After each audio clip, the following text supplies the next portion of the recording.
বড় হয়েছে না, ঠিক আছে ঠিক আছে, না না না কমে গেছে, রোগা হয়ে গেছে, ক্লাস 9 থেকে 10 এ উঠছে, আমি মানতে পারছি না সত্যি। সেটা মনে হয় না, অনেক কিছু চলছে এখন গাছে জল কি গো স্কুল বন্ধ হবে তখন ছেড়ে দেবে সেই ধরনের ওখানে কি আছে।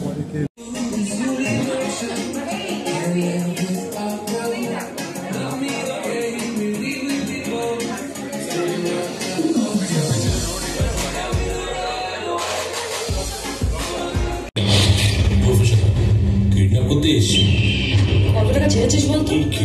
ওই একা আমার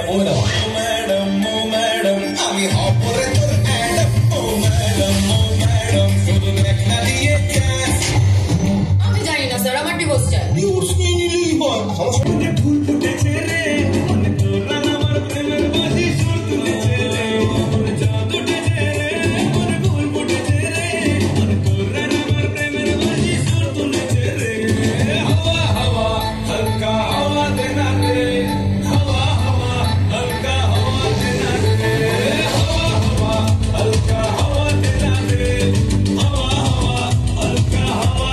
পাশে আছে ঢিসুম। ঢিসুম বড় হয়ে গেছে তাই না? ঢিসুম বড় আমার মনে হয়নি, এখন বড় হয়েছিস তুই? হয়েছে 14 বছর। 14 হয়ে গেল দেখতে দেখতে। হ্যাঁ, বাবু সোনা হচ্ছে, বাবু সোনা ধরো বাবু সোনা, এটা একটা ফুল অফ কমেডি ফিল্ম। তোমরা এখনও ট্রেলার দেখো, আজকে ট্রেলার দেখবে। আমি হরফ করে বলতে পারি, আমি আগেও বলছিলাম যে একটা ফ্রেমেও যদি তোমাদের মনে হয় যে এটা ওই হাসির খোরাক নেই, ছবি করা ছেড়ে দেবো, কোনোদিন করবো না। প্রত্যেকটা ফ্রেমের মধ্যে রয়েছে, প্রত্যেকটা ফ্রেমে প্রত্যেকে, শাগনিকদা, পায়েল, ও বুদ্ধদা, আরও যারা যারা যারা যারা ছিল আর্টিস্ট বলো, প্রত্যেকে দারুণ কাজ করেছে এবং এই ধরনের ছবি হওয়া উচিত বলেই আমার মনে হয়। এবং অংশুমান প্রত্যুষের একটা স্ক্রিপ্ট আমাদের প্রচুর মানে ছেড়ে দিয়েছে যে তোমরা করো, তারপরে দেখছি কি করা যায়। তো আমার কমেডি করতে ভালো লাগে, তো ও তো প্রচুর করেছে, ওর অভিজ্ঞতা অনেক বেশি, তো বাকিটা বলুক। একদমই অনেক দিন পর কমার্শিয়াল ছবি আবার ফিরে আসছে, তো সেটা নিয়ে সুপার এক্সাইটেড। আর অলরেডি গানগুলো হাওয়া হাওয়া আর ম্যাডাম ম্যাডাম গানগুলো সবার খুব ভালো লেগেছে, প্রচুর ভিউজ আসছে। আমি বুঝতে পারছি যে মানুষজন এখন চাইছে কমার্শিয়াল ছবি, আর এটা তো যেখানে কমার্শিয়াল যে ছবিতে মজা আছে, মানুষ তো হাসতে চায়, তো হাসিটা প্রপার পাবে, যেটা জিতু বলল যে হলে বসে কন্টিনিউ এন্টারটেন হবে। তো অবশ্যই 14ই ফেব্রুয়ারি ভালোবাসার দিন, আর সেদিন হলে এসে আমাদের ছবি দেখতে দেখতে প্রেম করা ভালো, তাই না? ওর বাবা মা আমাকে ছেড়ে দিয়েছে আমাদের উপর, কারণ 14ই ফেব্রুয়ারি ওর বাবা মা প্রেমে যাবে। বাবা, তোর বাবা বললো তো 14 ফেব্রুয়ারি আমরা ব্যস্ত থাকবো। আমাকে বলেনি, তোমাকে কি করে বলবে? তো 14 বছর বয়স, তোকে কি বলতে পারে? তুমি এমনি ও খুঁজছে ওর জন্য। না না একদমই না, এটা একদমই না বাবা, এখন না, পরে দেখা যাবে। প্রথমবার একসাথে কাজ করেছে।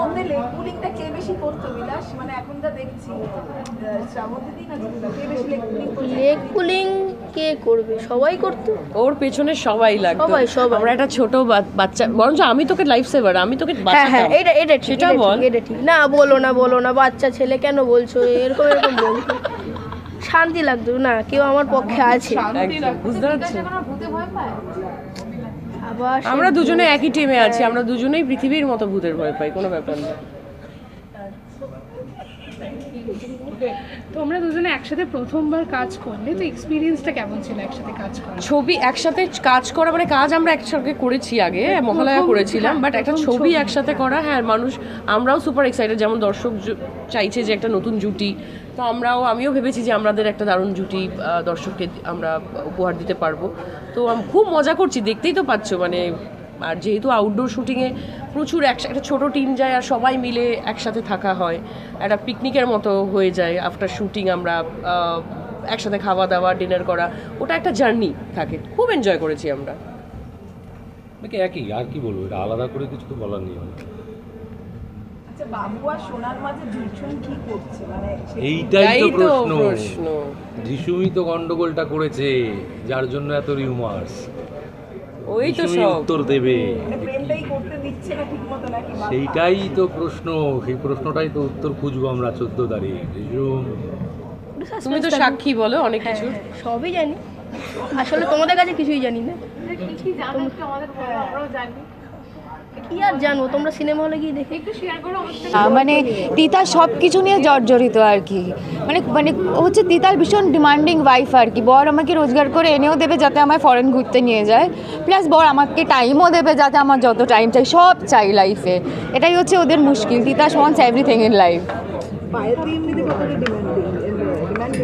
আমি খুব ডিমান্ডিং বাবা, ভীষণ ভীষণ। বাবুসোনা নামটা প্রথম শুনে তোমার কি মাথায় এসেছিল?